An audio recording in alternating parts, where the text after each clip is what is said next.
Dear students, this is Praveen Kumar Agrawal from Management Department, Rotary Institute of Management and Technology Chandosi welcomes you in today's lecture of Company Law.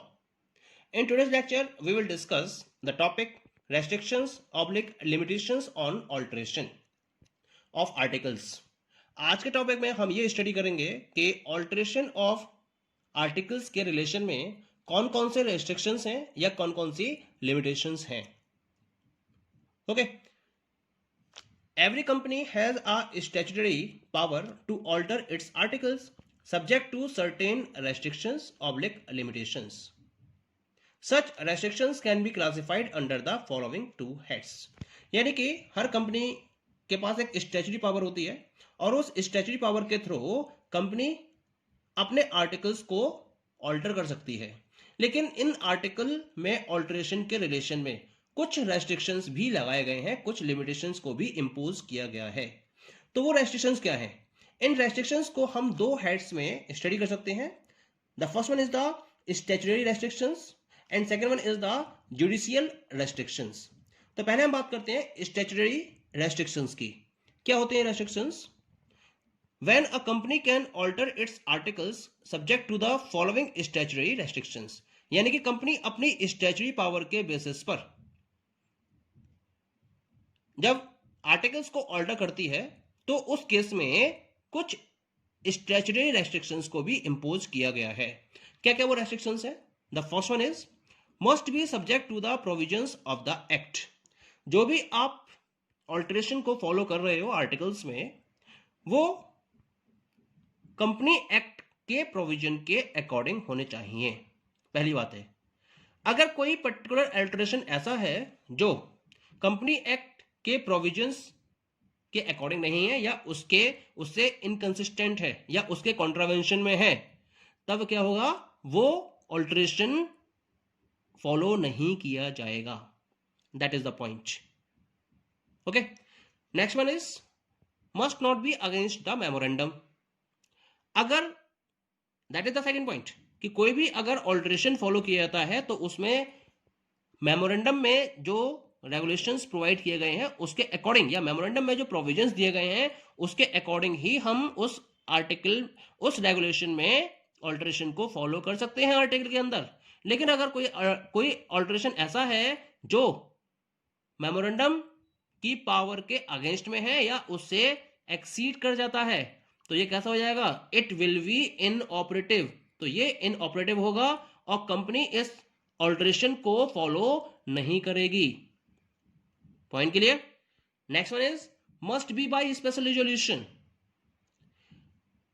Company कोई भी अगर alteration follow करेगी तो उसके लिए उसे क्या करना पड़ेगा? एक स्पेशल रिजोल्यूशन तो लेकर आना ही होगा.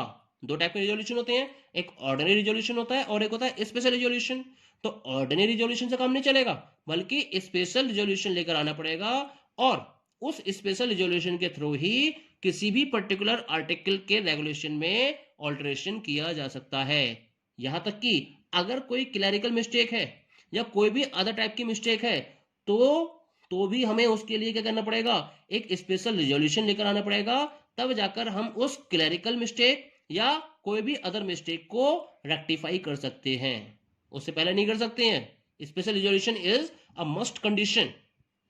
Next one is it must comply with entrenchment provisions.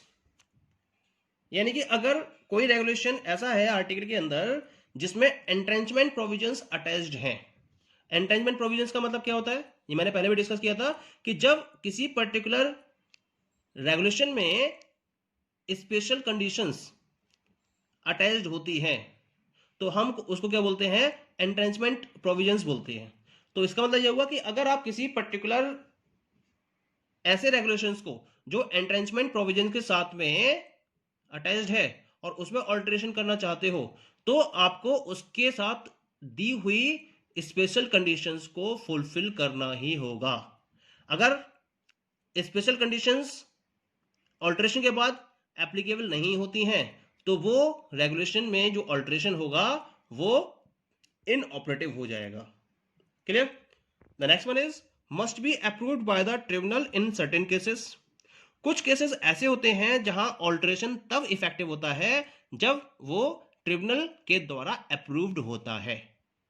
अगर वो ट्रिब्यूनल से अप्रूव्ड नहीं है तो वो इफेक्टिव नहीं होगा। फॉर एग्जाम्पल, जब हम किसी पब्लिक कंपनी को प्राइवेट कंपनी में कन्वर्ट करते हैं तो उस समय हमें क्या करना पड़ता है, आर्टिकल्स के कुछ रेगुलेशंस में ऑल्टरेशन करना पड़ता है। ये ऑल्टरेशन तभी इफेक्टिव होगा जब ट्रिब्यूनल की अप्रूवल इसमें होगी, अदरवाइज ये इफेक्टिव नहीं होगा। Okay, next one is it must not increase liability. यानी कि अगर आप कोई ऑल्टरेशन करते हो तो आर्टिकल के अंदर कोई भी ऑल्टरेशन ऐसा नहीं होना चाहिए जो कंपनी के मेंबर्स की लिमिटेड लायबिलिटी को अनलिमिटेड लायबिलिटी में कन्वर्ट कर रहा हो। अगर ऐसा होता है तो वो ऑल्टरेशन भी इफेक्टिव नहीं माना जाएगा। The next one is must not B inconsistent with the order of tribunal. अगर ट्रिब्यूनल ने कोई ऑर्डर दिया है और उस ऑर्डर को फॉलो करते हुए ऑल्टरेशन को पॉसिबल किया जाता है तब तो कोई दिक्कत नहीं है। लेकिन अगर ट्रिब्यूनल के ऑर्डर के अगेंस्ट में ऑल्टरेशन को फॉलो किया जाता है तो वो ऑल्टरेशन इफेक्टिव नहीं होगा। Okay, next one is must be registered. Registrar के थ्रू इसको रजिस्टर्ड करना बहुत जरूरी है। Every alteration shall be effective only after it's registration with the registrar. यानी कि आपने अगर कोई ऑल्टरेशन किया आर्टिकल के किसी रेगुलेशन में तो उसकी एक कॉपी, प्रिंटेड कॉपी आपको कहां पहुंचानी होगी, रजिस्ट्रार के पास पहुंचानी होगी, जिससे रजिस्ट्रार क्या करेगा, इसको अपने रजिस्टर में नोट करेगा। अगर वो रजिस्टर्ड नहीं करेगा तो वो पर्टिकुलर ऑल्टरेशन इफेक्टिव नहीं माना जाएगा। Okay, the next one is must not B inconsistent with any law. कोई भी लॉ जो फॉलो किया जा रहा है या जिसके बेसिस पर हम ऑल्टरेशन को फॉलो कर रहे हैं, ऐसे किसी भी लॉ के किसी भी रूल्स एंड रेगुलेशंस को के इनकंसिस्टेंट वे में वो ऑल्टरेशन नहीं होना चाहिए। That must be consistent. अगर इनकंसिस्टेंट होगा तो वो ऑल्टरेशन इफेक्टिव नहीं माना जाएगा। Alteration of article must not B inconsistent with any general law और स्टैट्यूट ऑफ द लैंड। अगर इनकंसिस्टेंट होगा तो वो इफेक्टिव नहीं होगा, ये भी ध्यान रखना है हमें। Okay, one is the judicial restrictions. यानी कि जुडिशियल ग्राउंड्स पर आर्टिकल्स के ऑल्टरेशन के रिलेशन में कुछ रेस्ट्रिक्शंस को फॉलो किया गया है। वो कौन कौन से रेस्ट्रिक्शंस है? First one is must B for the benefit of the company. अगर कोई ऐसा ऑल्टरेशन किया गया है आर्टिकल में जो कंपनी के बेनिफिट के पॉइंट ऑफ व्यू से फेवरेबल है लेकिन कंपनी के किसी पर्टिकुलर मेंबर के पर्सनल इंटरेस्ट के अगेंस्ट में है, तब वो पर्टिकुलर ऑल्टरेशन इफेक्टिव माना जाएगा। पॉइंट क्लियर हो गया? Next one is must not constitute fraud on minority. अगर कोई ऑल्टरेशन आप ऐसा करते हो जो माइनॉरिटी शेयर होल्डर्स के इंटरेस्ट में नहीं है और फ्रॉड का केस बन रहा है ऑल्टरेशन के बाद, मतलब ऑल्टरेशन से पहले तो each and everything is okay, लेकिन ऑल्टरेशन के बाद ऐसा लगता है कि कंपनी पर फ्रॉड का केस बन रहा है ऑन माइनॉरिटी, तब क्या होगा, वो ऑल्टरेशन इफेक्टिव नहीं माना जाएगा और उस केस में जितना भी डैमेज होगा वो डैमेज कंपनी को फुलफिल करना होगा। The alteration which discriminates against the interest of minority shareholders would constitute a fraud on them. Point is clear? Next one is must not cause breach of contract. यानी कि जब आप alteration को follow कर रहे हैं तब जो कॉन्ट्रैक्ट है वो कॉन्ट्रैक्ट ऑल्टरेशन के बाद उसकी ब्रीचिंग नहीं होनी चाहिए।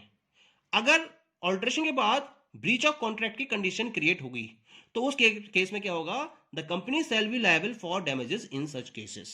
तब उस केस में कंपनी लायबल होगी और कंपनी को वो सारे डैमेजेस पे करने होंगे। लेकिन अगर पर्सन कॉन्ट्रैक्ट साइन करता है जो टोटली आर्टिकल्स की टर्म्स एंड कंडीशंस पर डिपेंडेंट होती हैं, तब उस केस में जो रिस्क होगा ब्रीच ऑफ कॉन्ट्रैक्ट का, वो रिस्क उस पर्टिकुलर पर्सन को खुद ही बियर करना होगा। इस केस में कंपनी लायबल नहीं होगी। Point is clear? Next one is must not result in expulsion of a member, यानी कि अगर आप ऑल्ट्रेशन करते हो और ऑल्ट्रेशन के बाद अगर ऐसी कंडीशन बनती है कि जिसकी वजह से आप किसी कंपनी के मेंबर को एक्सपल्शन कर सको, उसे बाहर निकाल सको कंपनी से, तो ऐसे ऑल्ट्रेशन को इफेक्टिव नहीं माना जाता है। According to the department of company affairs that